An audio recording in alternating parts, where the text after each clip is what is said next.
So ज्ञान, और जैसे घोड़ा तोब कायम करता चले मैदान। जगद्गुरु तत्वदर्शी संत रामपालजी महाराजांचे अमृत वचन सर्व पवित्र धर्मांच्या व पवित्र शास्त्रांच्या आधारावर। तर हे सर्व धर्मगुरू असे सांगतात की श्राद्ध हे करायलाच पाहिजे। यांनी तर आपले सगळे कर्म बिघडवण्याचा ठेकाच घेतला होता। पुण्यात्मांनो, पवित्र हिंदू धर्माच्या जे सद्ग्रंथ आहेत, पवित्र चारही वेद आणि पवित्र श्रीमद भगवद्गीता आणि 5वा वेद जो परमात्मा कबीर देवजी यांच्या मुखकमलातून निघालेला आहे, तो सर्व गुणसंपन्न आहे, संपूर्ण आहे, सगळ्या ग्रंथांचा सार आहे। हे तर त्यांच्या हाती लागलं नाही, कारण संस्कृतच्या ज्ञानी लोकांनी हे तर नाकारलं होतं। कबीर देवाची वाणी तर एक अशिक्षिताची वाणी आहे असं म्हणून ते आपल्यापर्यंत येऊ नाही दिलं। तर यामध्ये जे पुराण आहे की हे पुराण ही एक अशी गोष्ट आहे, गीता आणि वेद चारही वेदांचा सारांश श्रीमद भगवद्गीता। तर या श्रीमद भगवद्गीतेमध्ये काळदेवाने काही व्यूहरचना करून घेतल्या होत्या युद्ध घडवून आणण्यासाठी, आणि जे वेदांशी समतोल राखतं ते गीतेतलं ज्ञान बरोबर आहे। तर आपण पाहिलं ते ज्ञान हे गॉड गिव्हन आहे, परमात्म्याने दिलेलं आहे। तर आपण परमात्म्याच्या आदेशाचे पालन करायचे आहे। आणि पुराण काय आहे तर ब्रह्माजी यांद्वारे दिलेलं ज्ञान, ब्रह्माजींकडून ऐकलेले हे ज्ञान किंवा दुसऱ्या कुठल्या ऋषींकडून ऐकलेले हे ज्ञान याची सरमिसळ करून पुराण बनवले। आता वेदांमध्ये या श्राद्ध कर्मकांडांचा निषेध आहे, आणि गीताजीमध्ये सुद्धा निषेध 9व्या अध्यायातील 25व्या श्लोकामध्ये आणि स्पष्ट केलंय, भूत पूजणारे भूतच बनतील। आता हे बघा, श्रीमद भगवद्गीता, गीता प्रेस गोरखपूर वरून प्रकाशित आहे। अनुवादक आहेत जयदयाल गोयनका। हा आहे अध्याय नंबर 9, श्रीमद भगवद्गीता, श्लोक नंबर 25। देवतांना पूजणारे देवतांना प्राप्त होतील, पितरांना पूजणारे पितरांना प्राप्त होतील, आणि भूतांना पूजणारे भूतांना प्राप्त होतील, आणि माझे पूजन करणारे मला प्राप्त होतील। आता हे श्राद्ध कुठून आलं मग? आता तुम्हाला दाखवतो एक झलक पुराणामध्ये काय लिहिलेलं आहे। एक मार्कंडेय पुराण आहे। एक रुची नावाचे ब्राह्मण होते, ऋषी। त्यांनी वेदांना वाचलं, ऐकलं, ते अत्यंत ज्ञानी पुरुष होते। ते म्हणाले की मनुष्य जीवन हे फक्त मोक्षप्राप्तीसाठी असतं, म्हणूनच ना त्यांनी विवाह केला, ब्रह्मचारी पदावर राहून 40 वर्षांची आयु झाली होती तरी, आणि ते जंगलात वनात राहत होते। काही घर नव्हतं, ना कुठली झोपडी टाकून ठेवली होती। हा विचार करून की मोक्षप्राप्ती करायची आहे आणि असं काय साठवून ठेवायचंय, 2 दिवसांचं तर आयुष्य आहे, तर ते वेदानुसार साधना करत होते ते रुची ऋषी। आणि त्याचे जे वडील, आजोबा, पणजोबा, खापरपणजोबा त्यांचा मृत्यू झाला होता, ते भूत बनले होते, आणि ते सुद्धा ऋषी होते, ब्राह्मण होते। यांनी सुद्धा हे कर्मकांड केले होते, करवून घेतले होते, मग ते भूतच होणार। तर ते चौघही दिसून आले आणि ते म्हणाले की मुला, की तू विवाह का नाही केलास? विवाह करून तू आमचं श्राद्ध केलं असतंस, आणि आम्हाला मोक्ष मिळाला असता। तर मग रुची म्हणायला लागला की पितामहो, वेदांमध्ये तर याला मनाई केलेली आहे, हे श्राद्ध वगैरे करणे, ही सगळे कर्मकांड करणे, ही तर मूर्खांची कामं आहेत। आणि ते पित्र सुद्धा म्हणतात की मुला, आहे तर हे असंच आहे, याच्यात कुठला संदेह नाही, मिथ्य नाही, हे तर खरे आहे। परंतु आमचं काय होणार? भोगा तुमच्या कर्माची फळं, तुम्ही तुमचं बघून घ्या। तुम्ही मेलात आणि तुमच्या मुलाला मारण्याची तयारी करताय। हे बघा, मार्कंडेय पुराण, गीता प्रेस गोरखपूरवरून प्रकाशित आहे। गीता प्रेस गोरखपूरवरून प्रकाशित आहे। आता 242व्या पानावरती संक्षिप्त मार्कंडेय पुराण, रौच्य मनुची उत्पत्ती कथा। मार्कंडेयजी म्हणतात, हे ब्रह्मण, पूर्वीच्या काळची गोष्ट आहे। प्रजापती रुची ममता आणि अहंकाराशिवाय या पृथ्वीवरती राहत होते। त्यांना कोणापासूनही भय नव्हते। ते खूप कमी निद्रा घेत होते. ना त्यांनी अग्नीची स्थापना केली होती आणि ना की स्वतःसाठी घर बनवून ठेवलं होतं. ते एकाच वेळी भोजन करत आणि आश्रमाविना राहत होते. त्यांना सर्व प्रकारच्या आसक्तींशिवाय तसेच मुनिवृत्तीसारखे राहते बघून त्यांच्या पित्रांनी त्यांना विचारले. आणि आता हे बघा, हे चौघजण भूत बनलेत पुढे. हे रुची ऋषी आहेत आणि हे त्यांचे पूर्वज जे भूताची पूजा करून भूत बनलेले आहेत. आता हे सगळे एकत्र त्याला दिसले. पित्र म्हणाले, मुला, विवाह स्वर्ग आणि अपवर्गाचा हेतू असल्या कारणाने ते एक पुण्यमय कार्य आहे. हे तर त्या पित्रांचे उद्गार आहेत. ही तर पित्रांची वचनं आहेत जी आपला सल्ला देतात. ते तू का नाही केलंस? गृहस्थ पुरुष सर्व देवता, पित्र, ऋषी आणि अतिथींची पूजा करून पुण्यमय लोकाला प्राप्त करतो. ते स्वाहाच्या उच्चाराने देवतांना, स्वधा शब्दाने पित्रांना, तसेच अन्नदान, बली, वैश्वदेव इत्यादींना भूत आणि इतर प्राणी तसेच अतिथींना त्यांचा भाग समर्पित करतात. मुला, आम्ही असे मानतो की गृहस्थ आश्रम स्वीकार न केल्याने तुला या जीवनामध्ये दुःख, क्लेश सोसावं लागेल आणि मृत्यूच्या नंतर दुसऱ्या जन्मामध्ये सुद्धा दुःख सोसावं लागेल. रुची म्हणाला, पितृगण, परिग्रह हे अत्यंत दुःखाचे व पापाचे कारण असते. तसेच त्यामुळे मनुष्याची अधोगती होते. हाच विचार करून मी पहिले स्त्री संग्रह केला नाही. आता इथे बघा, पित्र म्हणाले, मुला, जितेंद्रिय होऊन आत्म्याचे प्रक्षालन करणे उचितच आहे, परंतु तू ज्या मार्गावर चालत आहेस तो मोक्षाचा मार्ग आहे. आता सांगा, याला तर वाईट मार्ग मानलेला आहे आणि सांगत आहेत की तुम्ही ज्या मार्गावरती चालत आहात तो मोक्ष मार्ग आहे. आता आम्ही सांगू पित्र बनायचा मार्ग काय आहे तो.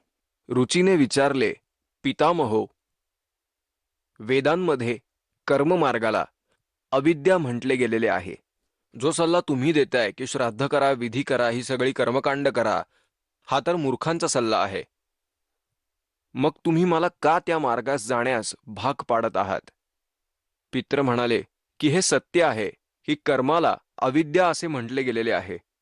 यावर संदेह करायचं काहीच कारण नाही. मग काय तुझं शिर उरलं आता काय राहिलं? आता हे आपल्या पुराणांमध्ये सांगितलेलं आहे. आता या गोष्टीला पित्र सुद्धा मानतात की तुम्ही जी साधना करत आहात तो मोक्ष मार्ग आहे आणि हे तुम्हाला अजून सल्ले देत आहेत की विवाह कर, भूतांचं पूजन कर, कर्मकांड कर. अरे हा तर नरक मार्ग आहे. आणि तुम्ही सुद्धा मानता की तुम्ही जो मार्ग बनवताय तो मोक्षाचा मार्ग आहे. आणि रुची म्हणतो की वेदांमध्ये तर याला मान्यता दिलेली नाहीये की भूतांचं पूजन करणं, श्राद्ध करणं, कर्मकांड करणं. आणि पित्र याचा स्वीकारही करत आहेत, याच्यात काही संदेह नाही, यात काही खोटं नाही. आता त्यानंतर हे बकवास करत आहेत की हे कर, ते कर, पित्र हे देतात, पित्र पुत्र देतात, कर्मकांड कर. आता हे काय देणार आहेत? मूर्ख बनवून ठेवलंय सगळ्यांना. एक छोटीशी झलक दाखवतो तुम्हाला. आता याच मार्कंडेय पुराणात लिहून ठेवलंय. आता यांनी कुठून घेतलेत श्राद्धाचे दाखले काय माहिती. एक मंदालसा नावाची स्त्री होती. तिने तिच्या मुलाला शिक्षण दिलं आणि ते हे घेत आहेत. मार्कंडेय पुराणात हेच सांगितलेलं आहे. मी हेच आपल्याला सांगत आहे. 81 पानावरून थोडंसं घेऊयात. मंदालसा म्हणते, महाराज, ही मंदालसा इथे ज्ञान देत येत आहे. हे 82 पानावर संक्षिप्त मार्कंडेय पुराण इथे बघा. आता ही काय सल्ला देते की जे पित्र देवलोकामध्ये आहेत आणि जे तृतीय योनीमध्ये आहेत, जे पशु पक्षी बनलेले आहेत आणि जे मनुष्य योनीमध्ये किंवा भूत योनीमध्ये स्थित आहेत, भूत बनलेले आहेत, आणि ते पुण्यात्मा असो किंवा पापात्मा, जेव्हा भूक तहान याने व्याकुळ होतात तेव्हा त्यांना कर्म मार्गामध्ये असलेला मनुष्य पिंडदान व जलदान करून तृप्त करतो. याच प्रकारे तो देवतांना आणि अतिथींना सुद्धा तृप्त करतो. देवता, मनुष्य, पित्र, भूत, प्रेत, गुह्यक पक्षी, कृमी आणि कीटक इत्यादी यांचे जीवन सुद्धा मनुष्यावर अवलंबून असते. आता ही काय सांगतेय की जे पित्र देव लोकात आहेत, जे तृतीय योनीमध्ये आहेत किंवा ते मनुष्य योनीमध्ये अथवा भूत योनीमध्ये आहेत, ते पुण्यात्मा असोत किंवा पापात्मा, ते सर्व भूक तहान यामुळे व्याकुळ होत असतात. ते काय खाक देव लोकात आहेत, ते भुकेने मरतात, तहानेने मरतात. आता पुढे काय सांगतात हे आपण बघूयात. संक्षिप्त मार्कंडेय पुराण पान नंबर 92 वर, यांच्यामध्ये की जे नरकात निवास करतात, जे पशु पक्षी या योनीमध्ये पडलेले आहेत व जे भूत आणि प्रेत इत्यादी रूपात स्थित आहेत, या सर्वांना विधिपूर्वक श्राद्ध करणारा यजमान तृप्त करतो. कसे करतो ते ऐका. मनुष्य पृथ्वीवर जे अन्न टाकतो त्यामुळे पिशाच्य योनीमध्ये पडलेल्या पितरांची तृप्ती होते. जे जमिनीवर दाणे टाकलेले असतात, मुला स्नानाच्या वस्त्रामधून जे जल पृथ्वीवर टपकते त्यामुळे वृक्ष योनीमध्ये पडलेल्या पितरांची तृप्ती होते.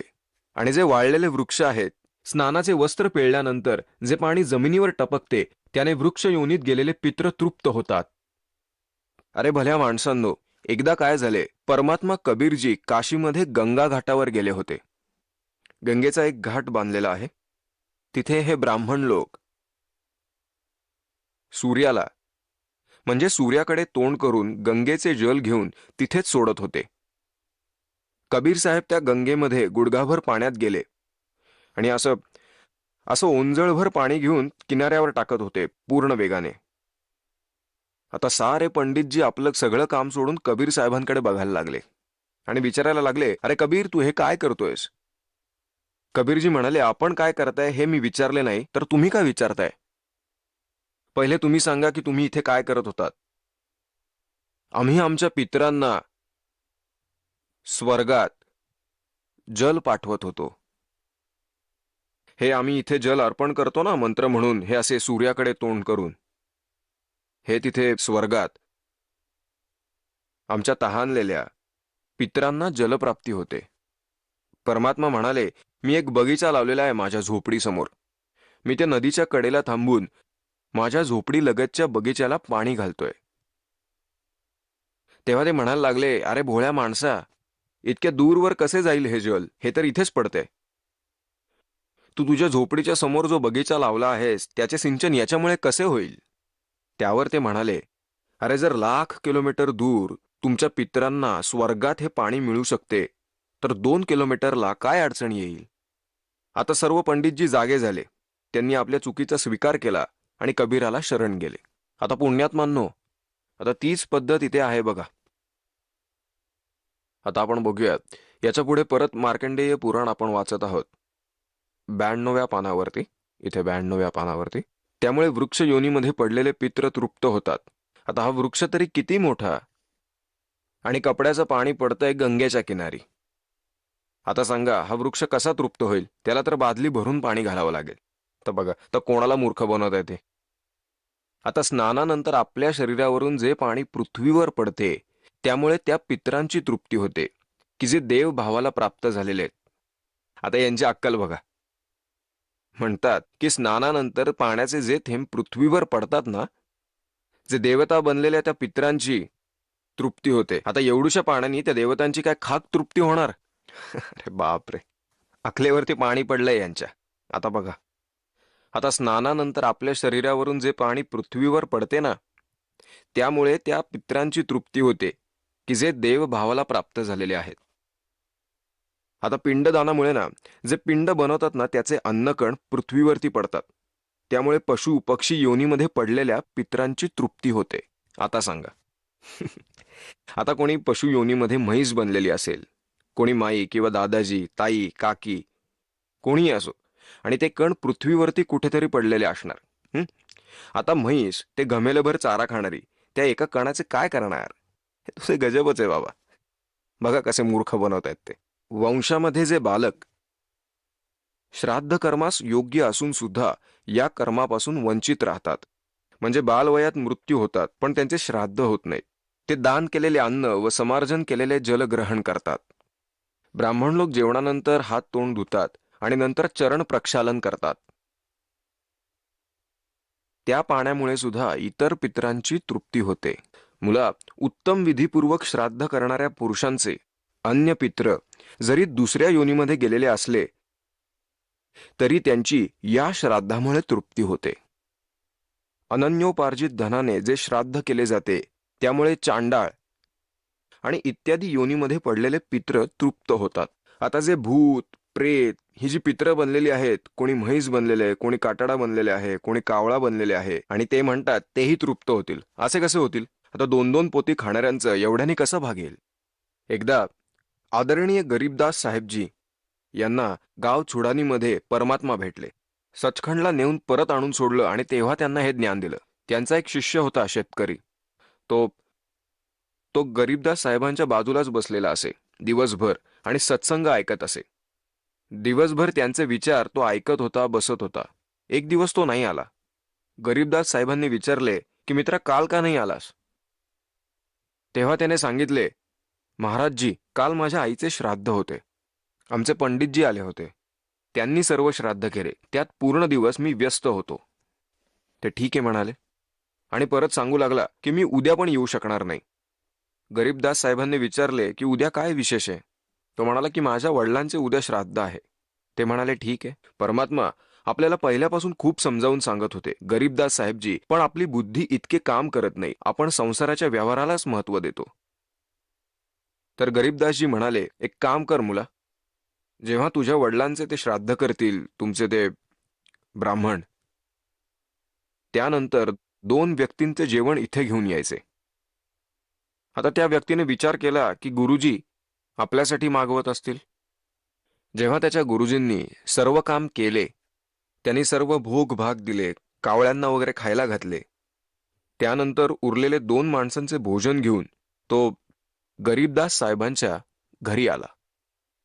गरीबदास सुद्धा गृहस्थी होते, मुलंबाळवाले होते, शेतकरी होते, परंतु परमेश्वराच्या प्रेमाने प्रेरित झालेले होते, तत्वज्ञानी युक्त होते. त्यांचं शेत होतं, त्या भक्ताचे पण शेत होते. त्याच्याबरोबरच एक छोटासा तलाव होता, लेट म्हणतात त्याला.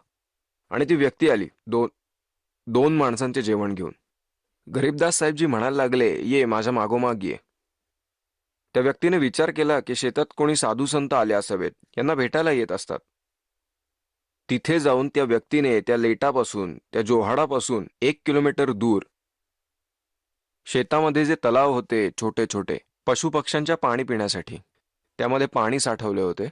तर त्याच्या चारही बाजूला पशुपक्ष्यांची गर्दी होत असे. तिथे काटेदार झुडपांची दाटी झालेली होती. तिथून 200 फुटाच्या दूरवर गरीबदास बसले आणि त्या व्यक्तीला पण बसवून घेतले आणि तिथे म्हणले, त्यांच्या आई वडिलांचे नाव घेतले आणि त्यांना म्हटले की या तुमचा मुलगा भोजन घेऊन आलाय. त्या झाडाझुडपातून एक गेधाड व एक गेधाडी बाहेर आले आणि तिथे येऊन उभे राहिले. ही सर्व लीला होती गरीबदास साहेबांची. आणि सांगितले, मुला, हे तुझे आई आणि वडील, तुझे पिताजी, यांना खाऊ घाल. त्याने भोजन ठेवले. त्यांनी ते भोजन 1 मिनिटात फटाफट खाऊन घेतले आणि लगेच खाऊन उडून गेले. गरीबदासजी म्हणाले की तुमचे गुरुजी काय म्हणत होते की एका दिवसाचे भोजन खाऊ घातल्यावर 1 वर्षभर तुझे वडील, तुझे पित्र कोणत्याही योनीत असोत तृप्त राहतील. आता ती व्यक्ती म्हणायला लागली, हे खरंच म्हणतायत, हे दोघं भुक्यानी मरत होते, हे सगळं खाऊन गेले आणि मी भोग लावत राहिलो. त्या दिवसापासून कान पकडले. खड्ड्यात जाऊ दे सगळं, हे तर सर्व बकवास आहे. तर सोडून दिली सर्व लोकवेद आणि दंतकथा, मनमाना आचरण त्या प्रिय आत्म्याने. तर पुण्यात्मांनो, परमात्मा सांगत असत की तुम्ही 1 दिवस भोजन द्याल, तुमचे म्हणणे खरे आहे असे जरी मानले. तुमचे आई वडील जेव्हा जिवंत होते तेव्हा दिवसातून 2-2 वेळा तरी ते जेवतच होते ना. मग तुम्हाला 1 दिवस जेवल्यावर 364 दिवस जेवण्याची जरूरत नाही, हे असे संभव आहे का? 1 दिवस तुम्ही भोग लावलात, 364 दिवस काय खाणार ते? समजा तुमचे वडील कावळा झालेले आहेत, तर रोज भोग लावा. 2 चपाती तोडून रोज वरती फेका, तरच त्यांचे पोट भरेल. 1 दिवस हे करून काही उपयोग नाही. सांगण्याचे तात्पर्य हे आहे की जे झालेले आहे ते झालेले आहे. आता पुण्यात्मांनो, आपण जेव्हा सद्भक्ती करू तेव्हा ही साधना करण्याने आपले जे पित्र भूत प्रेत बनलेले आहेत, समजा ते कोणत्याही योनीमध्ये असोत, या पित्रवाल्या पद्धतीत त्यांना सुद्धा मोक्ष मिळेल तुमच्या भक्ती करण्यामुळे. तुम्ही तुमची भक्ती करीत राहा आणि वेळ आल्यानंतर ही सगळी तुमची पित्र वगैरे पण या साधनेमुळेच त्यांची मुक्ती होऊन जाईल. आता काय होते, जसे या पुराणात लिहिलेले आहे की 1000 ब्राह्मण भोजन करत असतील. जसे यांनी पित्रांची आणि भूतांची श्राद्धांची जी विधी सांगितलेली आहे, पित्रांसाठी जर ब्राह्मणांना भोजन घालायचे असेल तर ते विषम संख्येत असावेत. 1, 3, 7 म्हणजे 5, 7 असे असतील आणि बाकी सर्व समसंख्येत असावेत. अशा संख्येत जमवायला पाहिजे. विष्णू पुराणामध्ये लिहिलेलं आहे की 1000 ब्राह्मण जर जेवत असतील, भोजन करत असतील, तर त्यांच्यासमोर एक योगी, योगी म्हणजे भक्त, सच्चा भक्त, सत्साधक, सत्साधना करणारा परम अक्षर परमात्म्याचा जो साधक आहे तो वास्तविक भक्त म्हणजे योगी असतो. योगीचा अर्थ असा नाही की जे पोटातील पाणी हलवून दाखवतील, आसन वगैरे करून दाखवतील, ते योगी नाहीत. यांना एक असं समजा म्हणजे तर एक प्राकृतिक चिकित्सक म्हणू शकतो. योगी म्हणजे भक्त, परमात्मा प्राप्तीसाठी जो प्रयत्न करतो तो योगी. भक्त म्हणजे खरा साधक. हे बघा, श्री विष्णू पुराण, याचे अनुवादक आहेत मुनीलाल गुप्त आणि हे गीता प्रेस गोरखपूरवरून प्रकाशित आहे. हा आहे अध्याय 16 आणि तृतीय अंश आणि पान क्रमांक 213 वर इथे लिहिलेलं आहे, हे राजन, श्राद्ध करणाऱ्या पुरुषामुळे विश्व देवगण, पितृगण, मातामह आणि कुटुंबजण सर्व संतुष्ट होतात. हे भूपाल, पितृगुणाचा आधार चंद्रमा आहे आणि चंद्रमाचा आधार योग आहे, भक्ती, आणि म्हणून श्राद्धासाठी योगी जनास नियुक्त करणे हे अतिउत्तम. म्हणजेच सत्साधकाला, हे राजन, जर श्राद्ध भोजनासाठी 1,000 म्हणजेच 1000 ब्राह्मणांच्या समोर एक योगी जरी असेल तर तो यजमानांसहित सर्वांचा उद्धार करतो, म्हणजेच ब्राह्मणांचा पण आणि त्या यजमानांचा सुद्धा उद्धार करतो. पितरांचा तर होतोच. तर पुण्यात्मांनो, इथे तर आपण सर्व योगी आहात आणि जो भक्त आपल्याला इथे दान करतो तो आपल्याला भोजन करवतो, तर आपल्या पितरांचा उद्धार करेल हे सत्य जाणा. हा इतका योग्य मार्ग आहे. जे सत्य आहे ते त्यांनी ग्रहण केले नाही आणि असत्य ग्रहण केले. तर पुण्यात्मांनो, जसे वेद तुम्ही रुची ऋषीच्या कथेमध्ये बघितलं, मार्कंडेय पुराणामधील, की वेदामध्ये याला अविद्या म्हटलेले आहे, कर्मकांडाला. आणि पित्र ते मानत होते कारण ते सुद्धा ब्राह्मण होते, ऋषी होते, आणि ते म्हणतात की माझी दुर्गती होईल की तू जर श्राद्ध केलं नाहीस तर. आता जसे एक श्रद्धाळू म्हणतो, जसे आमचे वाडवडील म्हणतील की मुला श्राद्ध करा, तर आम्ही करायचे नाही का? करावे तर लागेलच. ही काही गोष्ट आहे? तर पुण्यात्मांनो, त्याची सुद्धा एक पद्धत आहे. जसे एखाद्याचे मूल विहिरीत पडले आणि कोणीतरी म्हणू लागलं की हा बुडतोय बुडतोय, तर यावर उपाय काय? तर त्याबरोबर उडी मारायची की काय? त्यामुळे त्याबरोबर तो पण बुडेल. पण वाचवण्याची सुद्धा एक पद्धत आहे. प्रथम एक मोठा दोर वरती बांधा, मजबूत असा, आणि त्याला खाली सोडून बुडणाऱ्या व्यक्तीला पकडून वर काढायचे. तर हे ते पित्र दिसले आहेत म्हणून आपण श्राद्ध घालायचे असे नाही, नाहीतर ते स्वतःहून विहिरीत उडी मारल्यासारखे होईल, म्हणजे बुडून मेल्यासारखे होईल. म्हणून श्राद्ध घालू नये. यासाठी हा मोठा दोर हा दास आपल्याला देईल. म्हणजे सद्भक्ती करा, दान धर्म करा, त्यामुळे या पित्रांचा सर्वांचा उद्धार होईल. हे आपण वाचलेले आहे. कारण सत्साधक हे भक्त आहेत. हे लाखो योगीजी एका महिन्यात येऊन भोजन करतात आणि मग एका जेवणात होणारा लाभ ते सांगत आहेत. तर हे आणि शास्त्रास अनुकूल असलेले साधन, यामुळे आपले तर कल्याण होईलच, पण पण आपल्या पित्रांचे सुद्धा होईल. आता जसे आपण ऐकले की या वेदांमध्ये याला मूर्खांची साधना सांगितली, हे तर योग्यच आहे. तर वेद काय आहे? तर वेद हे परमात्म्याचेच विधान आहे, हा तर परमात्म्याचाच आदेश आहे. आणि जे हे आमच्या पुराणांमध्ये लिहिलेलं आहे की जे पित्रांचे किंवा ब्रह्माजींचे किंवा जसे की मंदाल असं सांगत होती ते जर सत्य मानले आणि याप्रमाणे जर आचरण केले, किंवा दुसऱ्या कोणी ऋषीचा हा दिलेला आदेश आहे, तर त्याचे पालन आपल्याला करायचे नाही. जसे एकदा एका व्यक्तीची फौजदाराशी ठाणेदाराशी दोस्ती झाली होती, DSPशी, आणि त्या व्यक्तीचा जो शेजारी होता त्याला तो खूप त्रास देत होता. त्याने आपल्या मित्राला फौजदाराला सांगितले की एक असा माझा एक शेजारी आहे की जो माझ्या घराच्या शेजारीच राहतो, तो मला खूप त्रास देतो. त्याला खूप समजावून सांगितले, पंचायतीत तक्रार पण केली, तो ऐकत नाही. आता मी काय करू? फौजदाराने सांगितले की त्याच्या डोक्यात काठी घाल, काय होईल ते नंतर बघू. फौजदाराच्या तो आदेश घेऊन त्याने त्याच्या आज्ञेचं पालन केलं, हाच विचार करून की त्याचा मित्र सांभाळून घेईल.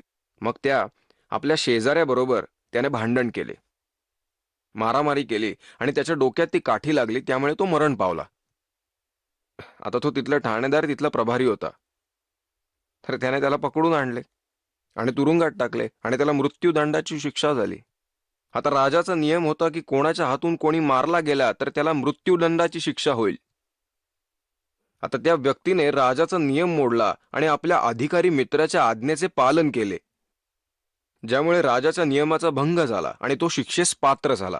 अशा प्रकारे या पुराणात लिहिलेला जो आदेश आहे हा फौजदाराचा समजा.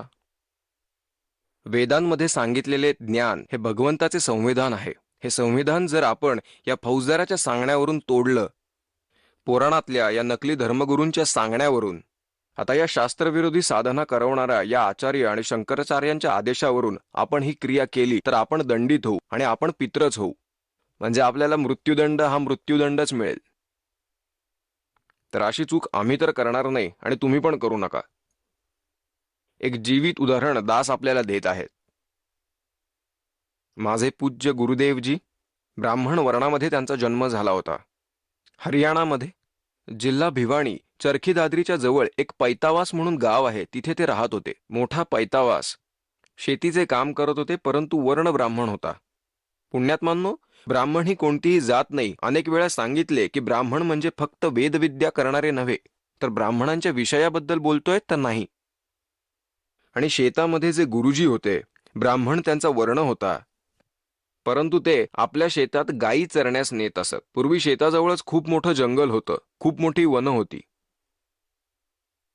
एक दिवस त्यांची भेट आमच्या दादा गुरुजींबरोबर झाली, म्हणजेच एका संताबरोबर. त्यांच्यामुळे प्रेरित होऊन गृहत्याग करण्याचा ते विचार करू लागले आणि गुरुदेवांचा पत्ता विचारू लागले. सर्व ज्ञानाने प्रेरित झालेले होते. सायंकाळच्या वेळी गायी चरत होते, त्यांच्याबरोबर त्यांचे काही मित्र सुद्धा. त्यांनी त्यांना सांगितले की मी आवरून येतो, उशीर झाला तर तुम्ही पशूंना घरी घेऊन जा, मी नंतर येईल. आणि त्यांनी घनदाट जंगलात प्रस्थान केले. सर्व गवळी आपापल्या पशूंना घेऊन गावात परत आले, पण संध्याकाळ झाली होती, अजूनही ते आले नव्हते. त्यांचे लहानपणीचे बालपणीचे नाव हरिद्वारी होते, पंडित हरिद्वारी. नंतर त्यांनी आपले नाव बदलले होते, कोणी ओळखू नये म्हणून, घरातून निघून गेल्यानंतर. तर तेव्हा त्यांनी काय केलं की जे कपडे घातलेले होते ते त्यांनी उतरवून टाकले. घरातून बाहेर पडताना त्यांनी 2 जोडे कपडे घेऊन गेले होते. कोणाला काही दाखवलं नाही. कोणी एका सिंहाने, हिंसक पशुने हरिण किंवा तत्सम प्राण्यांचे भक्ष्य केले होते, तर त्यांनी जे कपडे परिधान केलेले होते ते त्यावर भक्ष्यावर फाडून टाकून दिले आणि त्यांनी ते दिवसा बघून ठेवले होते आणि त्यावर त्यांनी कपडे टाकले आणि रातोरात निघून गेले आणि हरिद्वारला पोचले. तिकडे घरच्यांनी 1-2 तास वाट बघितली आणि त्या गवळ्यांना विचारले की हरिद्वारी नाही आला का? तर त्यांनी सांगितले की तो म्हणाला होता की मी आवरून येतो, तुम्ही चला. ते घरातले त्या मुलांना घेऊन गेले आणि मग विचारले की तो कुठल्या मार्गाने गेला होता, कसा गेला होता. पूर्वीच्या काळी काही टॉर्च वगैरे तर काहीच नव्हती. कंदिलाच्या प्रकाशात त्यांनी जे बघितले आणि ते थबकले की कोण्या हिंसक पशुने एका मुलाला मारले आहे. अरे बापरे, हे कोणत्या तरी हिंसक पशूने एका मुलाला मारलंय, ह्याला खाल्लंय. सर्वजण मेला मेला म्हणून रडू लागले. अंधार असल्याने ते प्राण्याची हाडं आणि मुलाचे कपडे एकत्र घेऊन आले आणि मग रात्रीतून अग्निसंस्कार केला. हा मेला. नंतर त्याचा 13वा केला. पूर्वी तर दर महिन्याला श्राद्ध करायचे. हे सर्व कर्मकांड करणारे ब्राह्मण वेगळे वेगळे असतात. त्यांनी ही सर्व कर्म केली. तर ही सगळी कामं केली. वर्षश्राद्ध पण केलं. आणि मग सुरू झाली वर्षश्राद्ध. आणि मग वर्षश्राद्ध सुरू केल्यावर सांगू लागले की हा अविवाहित मृत्यू पावलेला आहे, तर यांची चांगल्या प्रकारे सेवा केली पाहिजे, कारण तुम्ही यांचा हक्क खात आहात. त्यांच्या मालकीची जमीन पण होती. आणि ते तर भक्त बनले होते, संत झाले होते, सर्वांचा उद्धार करत होते. एकदा जेव्हा माझे पूज्य गुरुदेवजी 105-106 वर्षांचे होते, तेव्हा त्यांची सतलोकाला जायची तयारी सुरू झाली. तलवंडी भाई, फिरोजपूर जिल्हा, पंजाबमध्ये त्यांचा एक आश्रम होता. एक या इथे खन्नामध्ये होता, एक मोगामध्ये होता, एक नजबगडमध्ये होता. तर तलवंडी भाईमध्ये ते जास्त वेळा राहत असत. तर तिथून त्यांनी दासाला आदेश देऊन ठेवला होता नाव देण्याचा. त्यांचे खूप सारे शिष्य पण त्यांच्यासोबत उपस्थित होते. 2 मुलं त्यांच्या सेवेसाठी ठेवली होती, त्यांच्या सोबत ठेवली होती. तर त्यांचा निरोप आला की गुरुजींचे पैतावास येथे आगमन झालेले आहे. तर गाडीने 3-4 भक्तांसोबत दास सुद्धा तिथे पोचले. बघितले तर गुरुजी बसलेले होते. त्यांना प्रणाम केला. मग गुरुजींची एक वहिनी सुद्धा होती. त्या 92 वर्षाच्या होत्या, 92 इयर्स ओल्ड. त्यांच्याबरोबर बोलणे झाले. आम्ही त्यांना विचारले की माताजी, जेव्हा आमच्या गुरुदेवांचे येथून प्रस्थान झाले तेव्हा तुम्ही काय विचार केला? त्यावर त्या म्हणाल्या, मी तर असे ऐकले होते की त्यांचा मृत्यू झाला. माझा एक दीर होता. तेव्हा त्याला कोणीतरी एका जंगलात एका हिंसक पशूने खाऊन टाकले होते, मारून टाकले होते. जेव्हा मी आले तेव्हापासून यांचे श्राद्ध घालत असत. 70 श्राद्ध तर मी आपल्या हातानेच घातलेले आहे. जेव्हा जेव्हा घरात जर काही विपरीत घडत असेल, पशुधनाची काही हानी होत असेल, धान्याचे काही नुकसान होत असेल, तर आम्ही आमच्या गुरुजी ब्राह्मण यांच्याकडे जात असू. ते त्यांच्याकडून पोथी पुराण वाचून घेत असत. ते काय म्हणत असत की तुमचा हरिद्वारी निस्संतान मृत्यू पावलेला आहे, तो तुमच्यासाठी निषिद्ध आहे, तो तुम्हाला हानी पोचवतो आहे. त्याच्यासाठी 5 कपडे तयार करा, त्याचे योग्य तऱ्हेने श्राद्ध घाला, त्याचे हे करा, त्याचे ते करा इत्यादी. ते जे काही सांगत ते सर्व आम्ही करत असू. तरी पण ते सांगत असत की यावेळेस योग्य तऱ्हेने श्राद्ध झाले नाही, पुढच्या वेळेस आणखी चांगल्या प्रकारे करू. आता 70 तर श्राद्ध केले आणि वर परत ते असत म्हणत होते. आता त्यावर मी म्हणायला लागलो की माताजी, की गीतेमध्ये सांगितलंय की 9व्या अध्यायात 25व्या श्लोकात म्हटले आहे की भूतांचे पूजन करणारे भूत बनतात, पित्रांचे पूजन करणारे पित्र बनतात. ही पूजा केली नाही पाहिजे. आपल्या समोर तर हे जिवंत उदाहरण आहे. हे ब्राह्मण आपल्याला मूर्ख बनवत होते. एक तरी खरी गोष्ट होती का या लोकांची?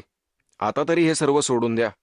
त्यावर त्या म्हणाल्या, नाही रे बाबा, ही जुनी सवय अशी कशी सुटणार?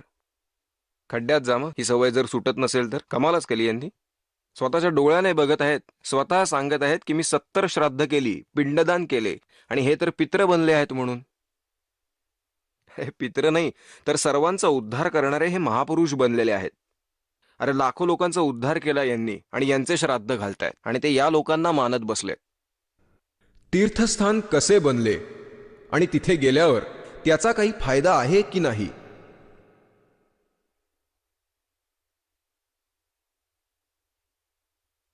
तर पुण्यात्मांनो, हे तीर्थ कसे बनले, शंकराचार्यांच्या द्वारे हे ज्ञान कसे दिले जाते याची एक झलक दाखवत आहे.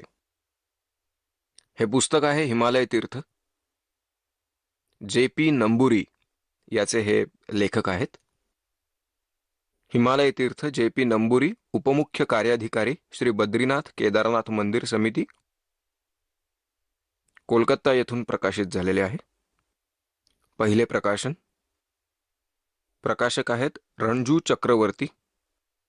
76/A/1 बमाचारण राय रोड, कलकत्ता इथून आहेत. मुद्रक गिरी प्रिंट सर्व्हिसेस, कलकत्ता हे आहेत. यामध्ये तुम्हाला एक गोष्ट सांगतो. आपले शंकराचार्य ही कोणती कथा सांगत आहेत, कसे ज्ञान देत आहेत, हे थोडक्यात सांगितले आहे. ही एक छोटीशीच गोष्ट आपण बघणार आहोत. जास्त वेळ आपण इथे घालवणार नाही आहोत. या पान क्रमांक 19 वर एक गोष्ट सांगितली आहे त्यांनी, तीर्थाबद्दल. हे तीर्थ कसे तयार झाले. हे हिमालय तीर्थ नावाचे पुस्तक आहे. यात असे लिहिलेले आहे की नर आणि नारायण ऋषींनंतर इतर ऋषीमुनी व भक्तांकडून या ज्योतिर्लिंगाची पूजा होत असे.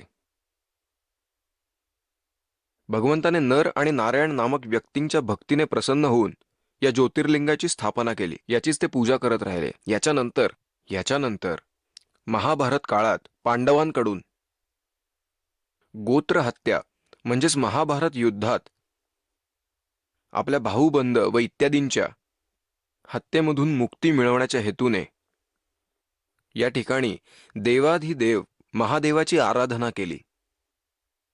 आपल्या पापाचा नाश करण्यासाठी त्यांनीच म्हणजे पांडवांनी भगवान शंकरांची पूजा केली.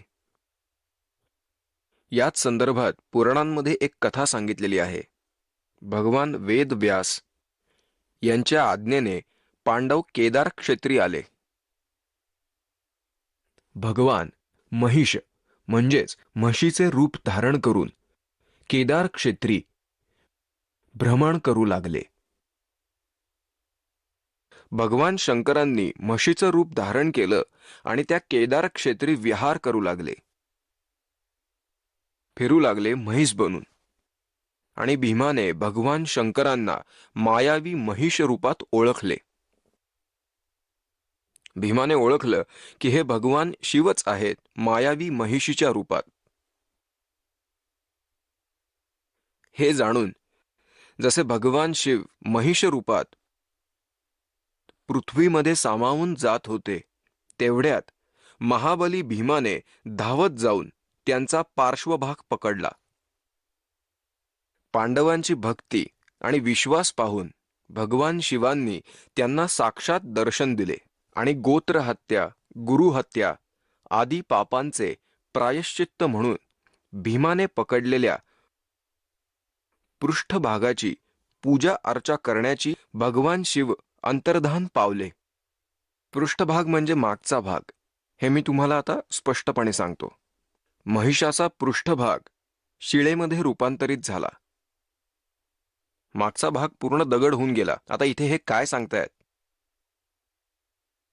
की जेव्हा या पांडवांना श्रीकृष्णाने आज्ञा केली की तुम्ही अतिशय या पापाचे भयंकर धनी झालेले आहात, युद्धामध्ये जे तुम्ही भाऊबंद मारले, जे गुरुजन मारले आणि जे काही अत्याचार केले, त्यातून मुक्ती मिळवण्यासाठी हिमालयात जा आणि तिथे तपश्चर्या करा अंतिम श्वासापर्यंत. तर लेखक इथे काय सांगू इच्छितात की पांडव तिकडे भक्ती करत होते, तपश्चर्या करत होते, साधना करत होते. भगवान शिवांनी तेथे येऊन म्हशीचे रूप धारण केले आणि जेव्हा भीमाने ओळखले तेव्हा भीम धावत आला.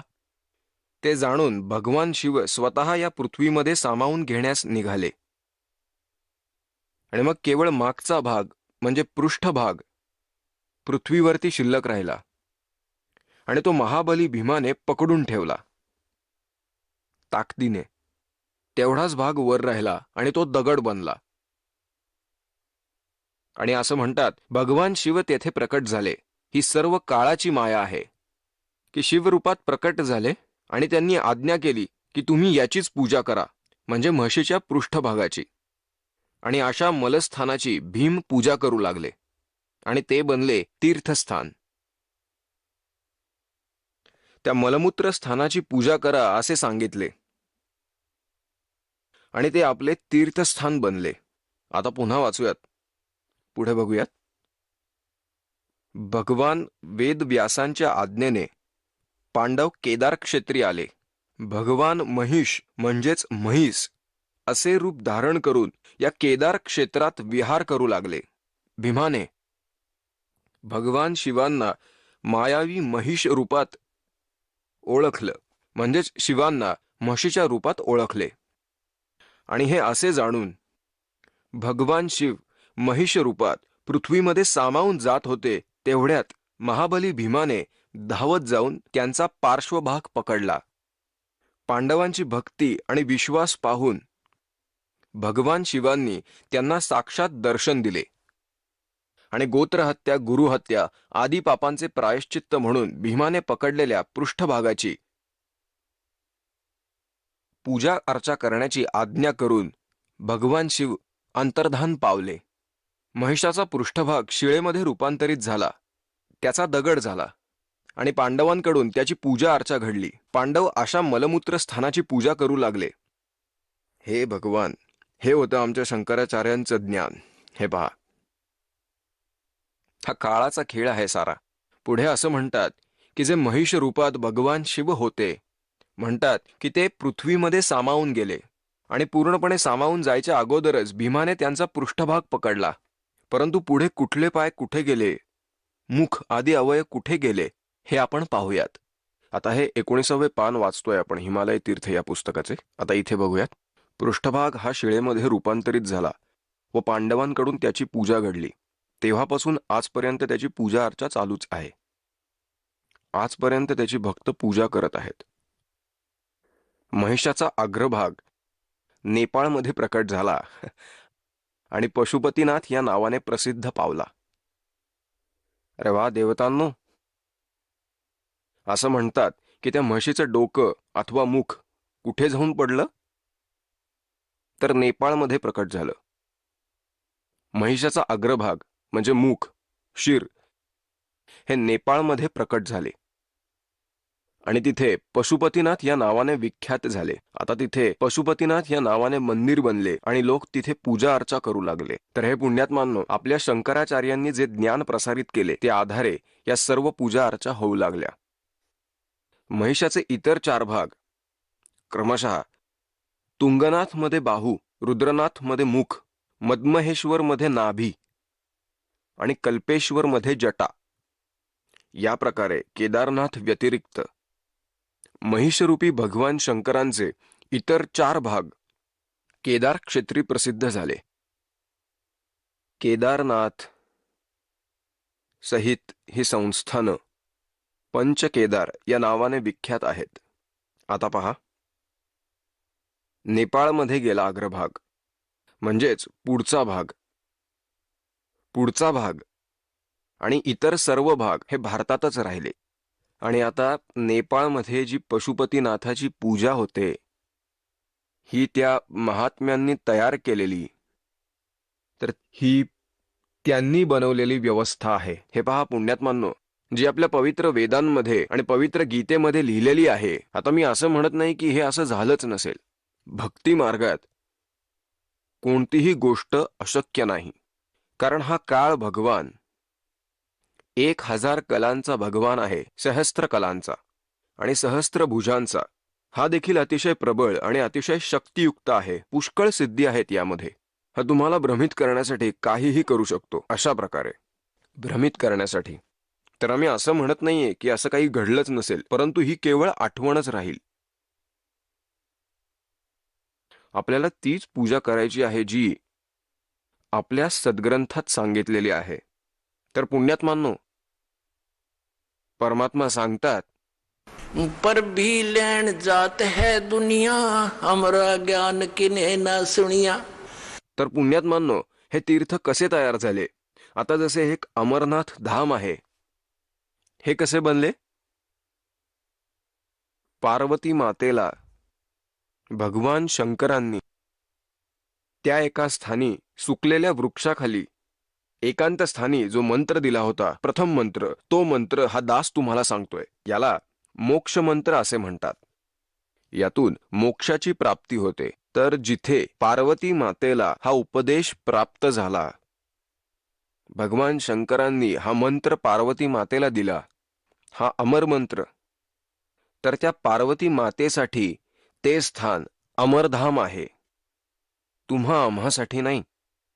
आता जसे हे तीर्थ आणि हे अमरधाम जसे कसे, बरवालामध्ये हा मंत्र कुणाला मिळाला तर बरवाला झालं त्याच्यासाठी अमरधाम. आता इथे बरवालामध्ये आणि इथे अजून कोणीही नाही, सर्व काही सुन्न पडलेले आहे.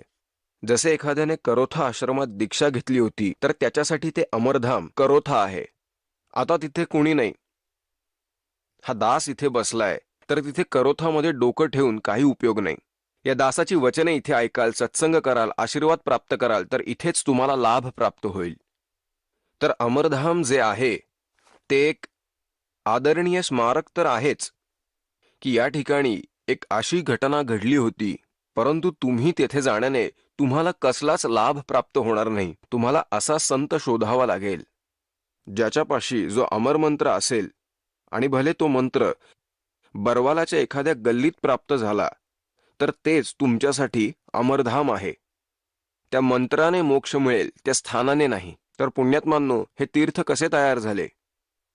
आता यात अनेक मतं आहेत की एक ऋषी होता, त्याने तिथे बसून साधना केली आणि त्याने मोक्ष प्राप्त केला.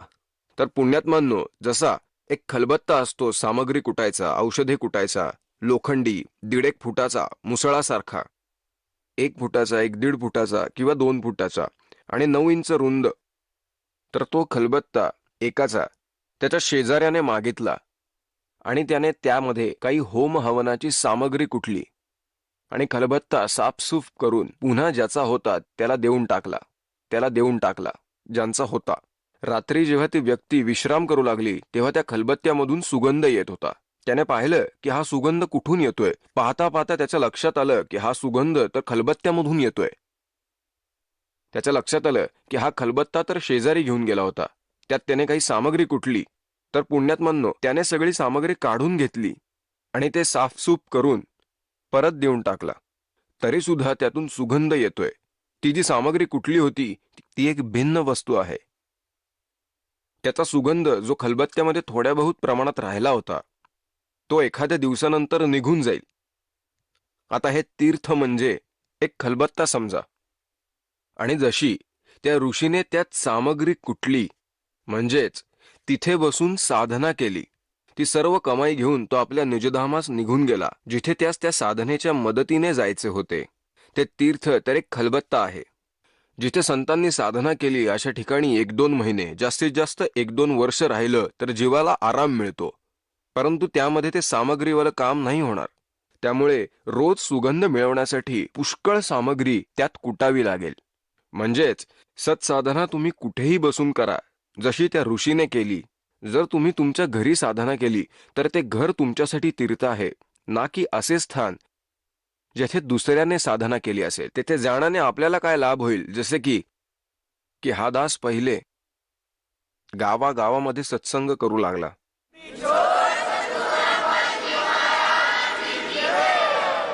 चला आता आपण त्या श्रद्धाळूंचे अनुभव जाणून घेऊयात, ज्यांनी जगद्गुरू तत्वदर्शी संत रामपालजी महाराजांकडून दीक्षा प्राप्त केलेली आहे, तसेच त्यांच्याद्वारा सांगितलेल्या भक्ती मार्गावर चालत आहेत. नमस्कार. सतसाहेब. आपलं नाव? राहुल नारायण बुरंगे. आपण कुठून आलात? लाडगाव तालुका, जिल्हा औरंगाबाद, महाराष्ट्र. आपला व्यवसाय काय आहे? इलेक्ट्रॉनिकची शॉप आहे माझी. इलेक्ट्रॉनिकचं काम करतो मी. माझं स्वतःचं दुकान आहे, रिपेरिंग सेंटर. संत रामपालजी महाराजांची गुरुदीक्षा आपण कधी घेतली? 21 सप्टेंबर 2020. संत रामपालजी महाराजांच्या शरणात येण्या अगोदर आपण व आपला परिवार कोणती भक्ती साधना करत होतात? सर्व देवी देवतांची भक्ती साधना करीत होतो. विशेष करून श्री गणेशजीची भक्ती मी पूर्ण करीत होतो. चतुर्थी धरणे, प्रत्येक चतुर्थीला पायी जाणे. मला राजूर जवळ असल्यामुळं प्रत्येक चतुर्थीला पायी जाणे, माळाचा गणपतीला सायकलवर जाणे, लहानपणापासून त्यांची भक्ती साधना मी करत होतो. श्रावण महिन्यात शिवजीची सोमवार धरणे, शिर्डीला जाणे, शनी शिंगणापूरला जाणे, सर्व देवी देवतांची पूर्ण भक्ती करत होतो. सर, जसं तुम्ही सांगत आहात की आपण अगदी लहानपणापासूनच भक्ती मार्गात होतात. सर्वप्रथम आपण महाराष्ट्रामध्ये जी काही प्रचलित भक्ती साधना आहे, जसे की मंदिरात जाणे, देवी देवतांची पूजा करणे, व्रतवैकल्य करणे, या भक्ती साधना आपण करत होतात. तर मला असं विचारायचं आहे की संत रामपालजी महाराज यांचं हे ज्ञान आपल्याला कसं कळालं आणि आपण त्यांच्या शरणात कसे आलात? मला एक दिवस भगतजीची भेट झाली. त्यांना मला एक मित्राच्या घरी ते आलेले होते. मित्राच्या घरी मला बोलवल्यानंतर मित्राने मला बोलवलं. त्याच्या घरी कुणी नसल्यामुळे ते सिरियस बिमार होता. तेवढ्यात भगतजी आले तिथं. मला विचारलं, तुम्ही काय करता? म्हणलं माझं इलेक्ट्रॉनिकची शॉप आहे, इलेक्ट्रॉनिकचं काम करतो म्हटलं. तर तिथं बसल्यानंतर थोडी ज्ञानचर्चा झाली. ते त्यांना मला सांगितलं आहे की जगण्याचा मार्ग ज्ञानगंगा हे पुस्तक आपण फेसबुक लाईनमधून मागवा तर मला त्यातलं ज्ञान काय आहे लक्षात येईल, तुम्ही काय करता काय नाही. ते पुस्तक मागवल्यानंतर जगण्याचा मार्ग हा पुस्तक आलं. मी पुस्तक वाचलं. त्यातून मला कळालं आहे की आपण ही आत्ता लोक जी भक्ती साधना करतो आहे हे शास्त्राविरुद्ध करतो आहे. त्याच्यातून आपल्याला काही लाभ होत नाही. याचं कारण हेच आहे, मी व्यसनाच्या अधीन खूप जायलो होतो. कारण 20 वर्षापासून मी दारू आणि गुटख्याचं व्यसन करीत होतो याच्या अगोदर. मग लक्षात आलं की हे व्यसन सोडण्यासाठी मी खूप ठिकाणी जाऊन मी आलो. घरात वादविवाद होत होते. मला दारू सोडण्यासाठी भरपूर ठिकाणी नेलं. मनमाड, येवला रोडवर सावरगाव या ठिकाणी मी 4-5 वेळेस दारू सोडायला गेलो. तिथंही काही दारू सुटली नाही. मला नंतर बाळूमामाचं देवस्थान कोल्हापूरला आहे, त्या ठिकाणी मला माझ्या सासऱ्यानं नेलं. तिथं बी काही दारू सुटली नाही. नंतर जालन्याच्या खाली एक सावरगाव म्हणून आहे, तिथं नेलं, पण तिथंही काही दारू सुटली नाही. पूर्ण देवाचे धार्मिक ठिकाणी सगळं जाऊन आलं. की मला हे नंतर कळालं की हे पुस्तक वाचल्यानंतर की आपण हे आत्ता लोक करीत होते शास्त्रविरुद्ध साधना करतो. याच्यामुळे हे आपल्याला कुठेही या गोष्टीचा लाभ भेटणार नाही. कारण मी इतकं व्यसनाच्या अधीन गेलो की दररोज घरात भांडणं वगैरे होणं. कारण मला दारूचं ते एवढं व्यसन जळलं होतं की मी सकाळी उठलो तर चहा पिण्याच्या अगोदर दारूच पित होतो. असं मला 15 ते 20 वर्ष मी दारू कंपल्सरी पिलो. इतका गुटखा खात होतो मी. दररोजचा एक हिरा गोव्याचा पुडा मला खाल्ल्याशिवाय बिलकुल कंट्रोल नव्हतं होत. मला झोप पण येत नव्हती. बिना व्यसनाचं मी कधी झोपलो पण नाही. पुस्तक मागवल्यानंतर मी पुस्तक वाचल्यानंतर मग मला ते भगतजीला मी विचारलं एक दिवस की हे मला सर्व ज्ञान पटलेलं आहे. आता मला हे असं मला गुरुजीच्या शरणमध्ये येणं आहे, तर मला आता हे कुठं कॉल करावं लागेल. तर ते म्हणे, त्यांना मग मला जवळच्या नामदान सेंटरचा कॉल नंबर दिला की नामदीक्षा ज्या दिवशी मला भेटली 21 सप्टेंबर 2020ला, त्या दिवशीपासून माझं पूर्ण व्यसन आज बंद झालेलं आहे. मला ते व्यसनाची आठवण पण येत नाही. सर, जसं आपण सांगत आहात की आपल्याला संत रामपालजी महाराजांचं जगण्याचा मार्ग हे पुस्तक मिळालं आणि त्या पुस्तकातलं ज्ञान आपल्याला जेव्हा कळालं की आपण अगोदर एक व्यसनाधीन व्यक्ती होतात आणि व्यसन करणं हे किती पापाचं काम आहे आणि या व्यसनामुळे आज बऱ्याचशा लोकांचे संसार उद्ध्वस्त झालेले आहे. घरामध्ये कटकट, भांडण तंडण या सर्व गोष्टी या व्यसनामुळेच होत असतात. हे जेव्हा आपल्याला जगण्याचा मार्ग या पुस्तकातून कळालं, त्यानंतर आपल्याला संत रामपालजी महाराजांची नामदीक्षा घेण्याची ओढ लागली आणि आपण त्यांची सद्भक्तीसुद्धा स्वीकारली आणि त्यांच्याकडनं गुरुमंत्र घेतले. तर मला असं विचारायचं आहे की जेव्हा आपण संत रामपालजी महाराजांची सद्भक्ती स्वीकारली आणि त्यांच्या मार्गावर आपण जेव्हा चालायला सुरुवात केली, त्यानंतर आपल्या जीवनामध्ये काय बदल झालेत? आज मी दारू गुटखा या व्यसनातून पूर्ण मुक्त झालेलो आहे. मला या भक्तीत आल्यानंतर मला गुरुमंत्र ज्यावेळेस मिळाला तर मला हे कळालं की आपण आता मला मोक्षाचा मार्ग पण लक्षात आला. इथं आल्यानंतर माझं पूर्ण व्यसन बंद झाल्यानंतर आज माझी इतकी परिस्थिती सुधारलेली आहे की मी आर्थिक परिस्थिती सगळीच परिस्थिती सुधारलेली आहे. त्यात माझ्या व्यसन तर पूर्ण बंदच झालं. माझ्या घरच्याचं 3-3.5 वर्ष पहिले ॲक्सिडेंट झाला होता एकदम सिरियसली. त्याच्यानंतर हे कंटिन्यू त्यांना गोळ्या चालू होत्या. आज त्या गोळ्या पण पूर्ण बंद झाल्या माझ्या मिसेसच्या. आज व्यसनातून पूर्णपणे मुक्त झालेलो आहे. सर, जसं तुम्ही सांगत आहात की आपण आज शास्त्रोक्त भक्ती करत आहात आणि या शास्त्रोक्त भक्तीमुळे आपल्याला जीवनामध्ये लाभ मिळत आहेत. जे काही आपल्याला विकार होते, जे काही व्यसन होते, त्यातनं आपण बाहेर आला आहात. तर मला असं विचारायचं आहे की आज समाजामध्ये बरेचसे साधुसंत आहेत, ते असे दावा करत आहेत की मी जी काही भक्ती देत आहे ती जर तुम्ही भक्ती कराल तर तुम्ही व्यसनापासून दूर व्हाल. त्याचप्रमाणे ते काही आपल्याला जडीबुटी स्वरूपातसुद्धा औषध देतात आणि दावा करत आहेत की ते स्वतः की त्यांच्याकडे जर आपण गेलो तर ते आपल्याला व्यसनमुक्त करू शकाल. तर मला असं विचारायचं आहे की आपण अशा साधुसंतांकडे कधी गेला होतात का आणि त्यांच्याकडनं आपल्याला आपल्या जीवनामध्ये जे काही व्यसन लागलं होतं त्यातनं आपण बाहेर येऊ शकलात का? नाही, मी खूप ठिकाणी गेलो. मनमाड येवला रोडवर सावरगाव म्हणून आहे, स्वामी जनार्दन स्वामीचं मंदिर आहे. तिथं ते गुरुजी मला दारूचं औषध दिलं त्यांना, पण काही उपयोग नाही झाला. त्याच्यानंतर पुन्हा मी कासनापूर एक सैलानी बाबाची दर्गा आहे, तिथं बी औषध भेटतं दारूचं. तिथलं पण औषध घेतलं. कुठेही गेलो तर काही फरक नाही पडला. त्याच्यानंतर भरपूर ठिकाणी असे दारू सोडण्यासाठी भरपूर ठिकाणी जाऊन आलो मी, भरपूर औषधे घेतले, कुठेही काही फरक नाही पडला. पण गुरुजीच्या शरणमध्ये आल्यानंतर, संत रामपालजी महाराजाच्या शरणमध्ये आल्यानंतर मला ज्या दिवशी गुरुदीक्षा घेतली मी, त्या दिवशीपासून माझं दारूचं व्यसन तर सुटलं, गुटखा सुटला. मला कशाची आठवण पण आज येत नाही. आज घरात वातावरण इतकं फ्रेश झालं आहे की नाही तर दररोज पहिले पित होतं त्यावेळेस कंटिन्यू दररोज भांडणं होणं, हे होणं, सासू सासरे नाराज, आई वडील नाराज, सर्व वादविवाद, लेकरं नाराज, सर्व होत होतं. आज सगळे खुश झाले की मी सगळं काही बंद झालं. मला संत रामपालजी महाराजाचे गुरुजीच्या शरणमध्ये आल्यापासून माझं पूर्ण व्यसनमुक्त झालं मी. मला कशाचंही काही नाही, आता काही आठवण पण येत नाही त्या गोष्टीची.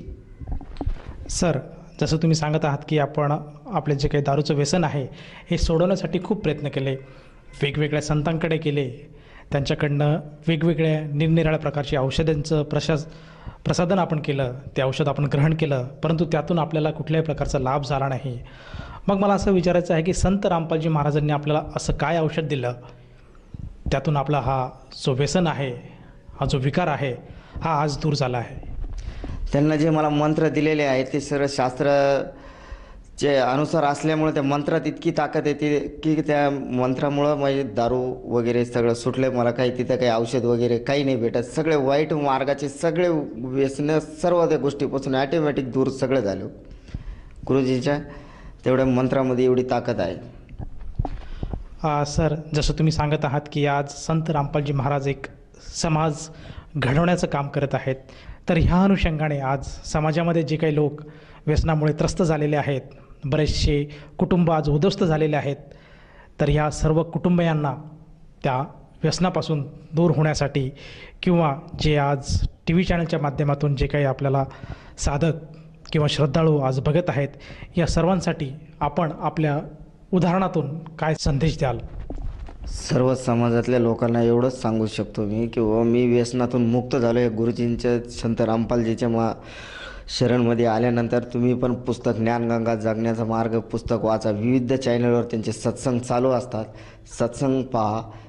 सत्संग पाहिल्यानंतर तुमच्या लक्षात येईल की खरे आपण कोणती भक्ती साधना करायला पाहिजे, नाही करायला पाहिजे. तुमचे वाचल्यानंतर लक्षात येईल, सत्संग ऐकल्यानंतर लक्षात येईल की काय चालू आहे काय नाही ते. आणि विविध चॅनलवर खाली नंबर्स येतात, ते नंबर्सवर तुम्ही कॉल करून त्यांच्या शरणमध्ये, संत रामपालजी महाराजच्या शरणमध्ये आपण येऊ शकता. सर, जसं आज आपण सांगत आहात की संत रामपालजी महाराजांचं जे ज्ञान आहे हे सर्वांनी समजून घेतलं पाहिजे, त्याचप्रमाणे आज आपल्या टी व्ही चॅनलवर जे काही मोबाईल नंबर आज फ्लॅश होत आहेत, त्या मोबाईलपैकी कुठल्याही एखाद्या नंबरवर जर आपण संपर्क साधला तर आपल्याला जवळच्या नामदान केंद्राची माहिती मिळेल आणि तेथे जाऊन ती व्यक्ती या ज्ञानाला ग्रहण करून ही सद्भक्ती स्वीकारू शकेल किंवा त्यांना नामदीक्षा मिळू शकेल. तर मला असं विचारायचं आहे की या नामदीक्षेसाठी त्या साधकाला त्या नामदान केंद्रावर जाऊन किती पैसे मोजावे लागतात की जेणेकरून त्याला ही सद्भक्ती मिळेल? एकही रुपया लागत नाही, सर्व काही फ्री आहे. एकही रुपया खर्च येत नाही गुरुदीक्षा घेण्यासाठी. तरी समाजाने एवढं लक्षात ज्ञान समजून घ्यावं आणि या भक्ती मार्गात यावं. एकही रुपया खर्चाने मोक्षचा मार्ग सापडून जाईल आपल्याला. धन्यवाद. सत्साहेब.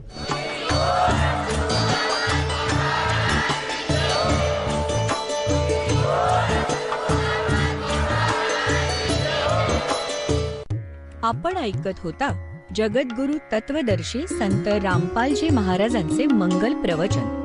निःशुल्क नामदीक्षा प्राप्त करण्यासाठी आणि अधिक माहितीसाठी संपर्क करा 7030303951 7030303952. आमची वेबसाईट आहे www.jagadgururampalji.org.